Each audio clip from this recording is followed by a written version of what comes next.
Обширную программу подготовили и в музее имени Эльзы. Здесь будут говорить о море, петь и танцевать, выступит детская театральная студия. Несколько тысяч человек стабильно посещают музей Эльзы. Эта акция может вполне поспорить по численности посетителей с акцией «Ночь музеев», «День и ночь музея».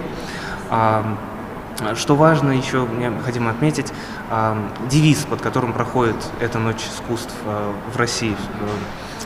Девиз звучит как «Искусство объединяет». И этот девиз выбран организаторами акции неспроста, поскольку, как мы знаем, 4 ноября в России отмечается праздник День народного единства.